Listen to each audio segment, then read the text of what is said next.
This is looking to be a beautiful rivalry.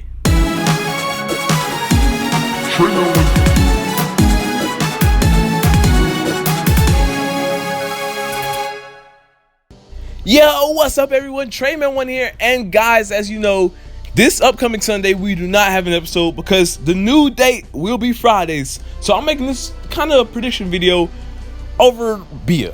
As we know, Bea and Ash are officially main rivals in the series. Bea is Ash's first main rival that's a female. Like, I know he had female rivals like Bianca, but never a main rival. And this is going to be big. So I just want to talk about some points of when I think they're going to battle again and some possibilities that I can see happening. Pokemon Journeys has been making Ash's Riolu the ace, literally bringing back Karina and her Mega Lucario to kind of, show off what power Lucario actually holds, inspiring Ash's Lucario, being a mentor and mentee kind of figurine. And Chuck, I guess you could say, being Bea's type of mentor, where as we get to see, Bea has a high respect for Chuck, and he trained at her gym with her father way back when.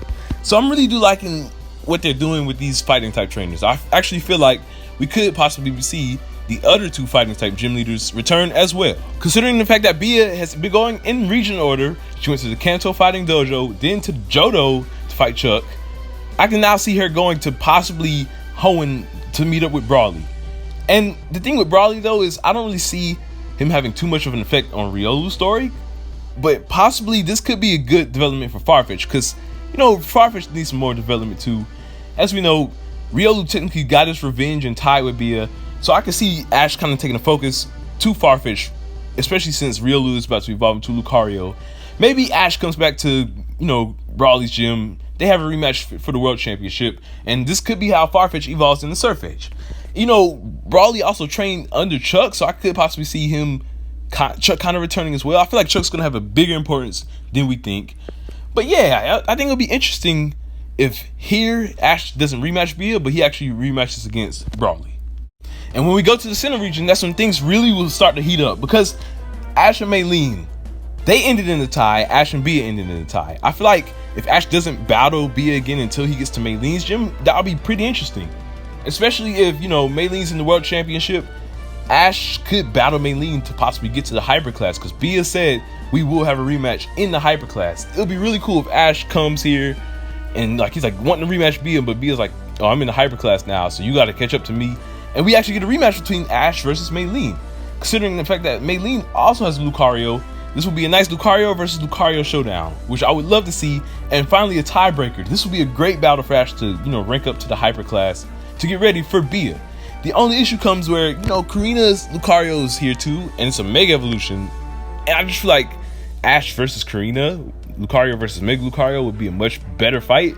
But at the same time, they already defeated it with Dragonite, so it's such a weird thing that they're doing. I'm not too sure. Considering there's a scene in the opening of Ash walking into a Galar Gym Stadium, I could easily see when Ash gets to the Hyper Class, he actually does challenge Bea to a rematch, where this time Lucario actually does beat Grappalot, finally getting that win. But the big fight is going to be Gigantamax Pikachu versus Machamp. Obviously, we do got to see Gigantamax Machamp soon. And maybe Ash actually loses here, where, yeah, Lucario's finally overcame Bea, but now Pikachu has to worry about the Gigantamax part.